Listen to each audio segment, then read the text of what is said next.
Écoutez, bonjour à tous. Merci encore pour l'invitation. Il y a eu deux déjà super projets qui sont super intéressants. Donc, bravo en tout cas pour ces deux-là. Moi, je vais vous présenter très rapidement FlyCup.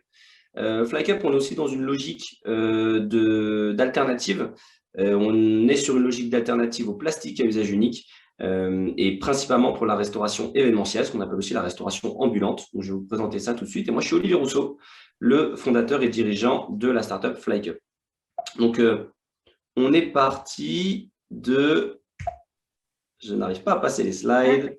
Désolé. Alors, quoi je le refais. Vas-y. Cliquez pour derrière Google. Ouais, c'est bon. Allez, super. Donc, effectivement, on est parti de deux problématiques principales dans la restauration nomade et événementielle. La première problématique, c'est une problématique d'expérience. C'est vrai que lorsqu'on est amené à manger dans un événement, dans un salon professionnel, dans un festival ou même entre deux rendez-vous, dans un parc, sur un banc, c'est toujours un peu galère, c'est vrai, hein, d'avoir de déjeuner, on a les deux mains prises, on n'a pas de support adapté et on a parfois aussi le stress de se tâcher. Donc, on est parti de cette problématique de consommation, j'ai envie de dire, très nomade. Et la deuxième problématique qui est liée vachement à celle-ci, c'est par une problématique d'expérience, souvent les restaurateurs ont un manque à gagner parce que les clients vont se limiter dans le nombre d'achats. Parce qu'ils savent justement que de par ce mode de consommation, ça va pas être très pratique et donc du coup, ils ne vont pas prendre autant de produits qu'ils souhaiteraient. Donc nous, on est parti de ces deux problématiques que nous ont donné finalement les clients, nos premiers clients et les prospects lesquels lesquels on souhaitait adresser. Et une fois qu'on a dit ça, nous, ce qu'on a voulu faire, c'est effectivement créer un support spécial vraiment pour améliorer l'expérience et la praticité de consommation et booster les ventes de menus, tout ça dans une logique éco-responsable. Donc, comment ça marche FlyCup sur ces trois piliers? Comme vous le voyez à l'écran, l'idée, c'était d'innover et de proposer un nouveau concept qui va nous permettre d'avoir trois produits en un seul. L'idée, c'était de remplacer le sac, de remplacer comme on le voit à l'écran, la boîte burger ou la boîte à sushi, qui permet de remplacer la barquette de frites, parfois même de remplacer aussi le porte-gobelet, parce que dans une consommation immédiate, finalement, tous ces emballages sont des emballages qui ont une durée de vie très limitée, qui sont parfois inutiles et qui ne vont pas permettre une meilleure praticité. Donc, on a pris tous ces emballages et on a innové en créant un produit 3 en 1 qui permet, avec une poignée spécifique, d'avoir finalement le tout dans un seul et unique emballage et qu'on peut tenir facilement à une seule main. Donc voilà, l'idée, c'est vraiment dans ce mode de consommation, d'avoir tout dans une main, d'avoir toujours une main libre et clairement de profiter du moment, d'avoir une expérience beaucoup plus agréable, beaucoup plus unique, surtout lorsqu'on est dans un événement pour profiter. Donc ça, c'est le premier pilier. Le second pilier, c'est effectivement la résultante, hein, c'est le boost des revenus.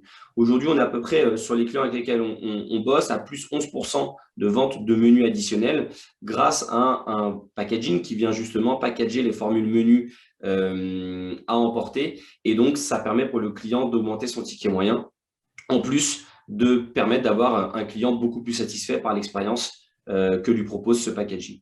Et le troisième point dont on va parler un peu plus concrètement derrière, c'est la logique globale éco-responsable que l'on a voulu apporter à notre projet, tant dans les matériaux que l'on utilise que dans, je dirais, notre chaîne de valeur beaucoup plus globale de l'entreprise. Donc, effectivement, ce sont des emballages qui sont bien sûr avec zéro plastique, qui sont fabriqués en France et qui sont, on va le voir, 100% recyclables et biodégradables. Et on est en train de travailler sur une solution à la fois compostable et aussi réutilisable, dont je pourrais vous parler juste après.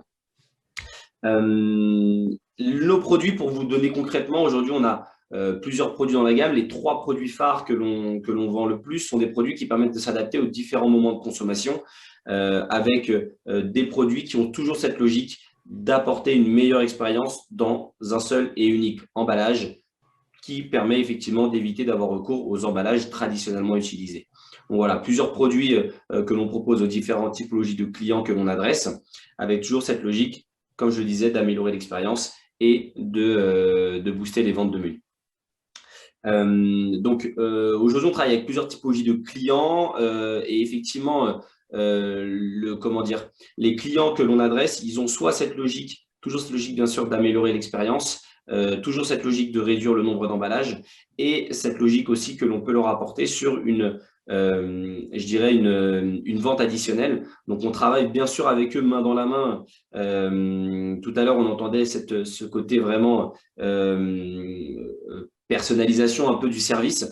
C'est ce qu'on propose nous aussi aux différents clients pour adapter le produit aussi. On a la possibilité avec notre bureau d'études d'adapter le produit selon le besoin du client. Donc, on a cette possibilité voilà, de faire des produits plus ou moins grands, plus ou moins adaptés selon le besoin. Et ça nous permet aussi d'être, comment dire, notre bureau d'études qui est aujourd'hui ici implanté avec notre fabrication française nous permet d'avoir aussi une réactivité qui intéresse pas mal les clients sur ce mode de consommation. Le pilier sur lequel je voulais m'adresser aussi, c'est effectivement je dirais l'empreinte écologique que l'on va avoir, en tout cas la position écologique que l'on souhaite apporter sur ce segment. L'idée, c'est quoi, nous? C'est qu'aujourd'hui, on est parti d'un constat, c'est que, on l'entendait tout à l'heure, ce constat, le on the go, le mode nomade est de plus en plus important aujourd'hui. Aujourd'hui, il y a cette logique de consigne, nous, que l'on va essayer aussi d'adresser pour les événements. Il y a cette logique de consigne qui est de plus en plus présente. On l'entendait tout de suite justement sur le modèle restauration collective et demain restauration aussi nomade. Donc, la transition qu'on a voulu apporter dans un premier temps, c'est la réduction des déchets. Donc, je vous disais, Flycup, c'est quoi? C'est 3 matériaux. C'est du carton craft à 50% recyclé. C'est un vernis alimentaire pour éviter d'avoir recours à un pelliculage alimentaire qui est du plastique. Donc, on a 0 plastique. Et 3, c'est de l'encre végétale pour pouvoir imprimer sur nos emballages et ne pas utiliser des encres minérales qui sont beaucoup plus polluantes pour l'environnement et pour s'il y a des migrations avec les aliments. Donc, 0 plastique, 100% recyclable, je vous le disais. Donc, on a cette logique aussi d'avoir des packagings qui soient compostables. Donc, on est en train de travailler sur d'autres typologies de matériaux pour permettre aussi cette compostabilité parce que de plus en plus de clients souhaitent avoir plusieurs, je dirais, types de flux. Et donc, certains sont très liés sur la partie compostabilité.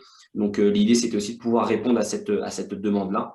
Et bien sûr, la volonté, nous, c'était de pouvoir réduire au maximum l'empreinte carbone avec non seulement des matériaux qui proviennent à 70% de France et à 30% de Suède. Donc ça, c'est la matière première qui est le bois pour fabriquer la fibre de papier.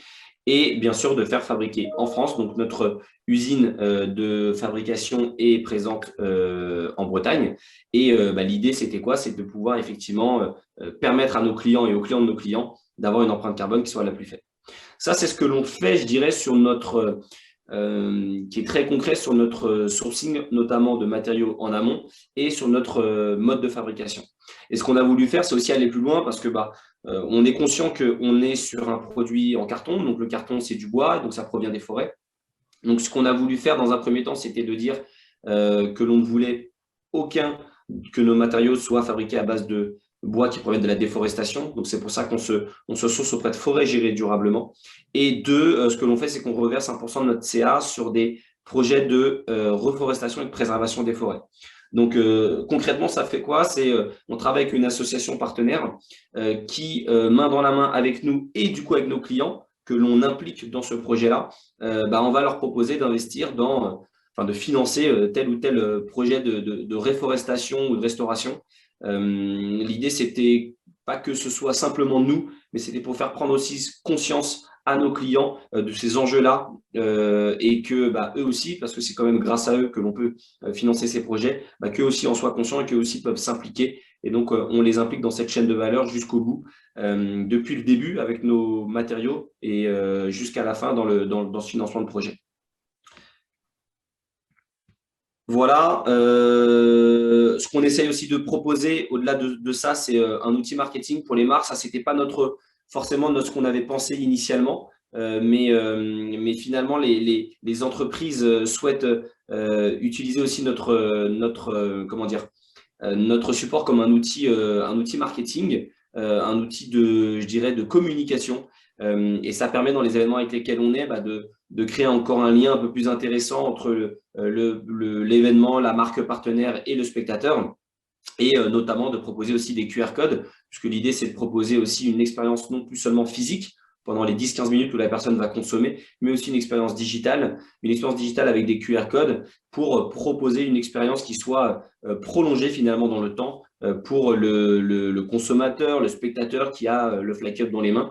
Et donc, typiquement, on est en train de travailler avec Veolia sur ce sujet pour au-delà de comme c'est le cas dans le club de rugby de Toulon, au-delà de l'information que présente Veolia, qui est partenaire de la fondation du club, c'est de proposer des animations et des activations marketing en lien avec les sujets d'éco-responsabilité pour les spectateurs, pour leur faire prendre conscience aussi de ces enjeux. Et puis, il y a d'autres marques qui veulent avoir un lien beaucoup plus, je dirais, marketing, si je puis dire, et ce qui permet aussi d'aller créer un peu de business additionnel pour les marques et pour les partenaires d'événements.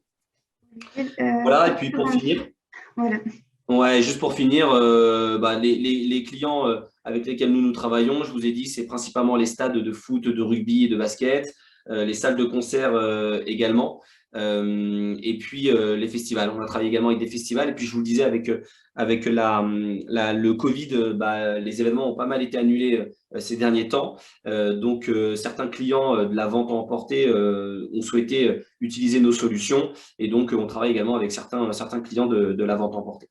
Voilà, je vous remercie de m'avoir écouté et je laisse la place à la dernière personne qui va pitcher. Merci à tous. Beaucoup.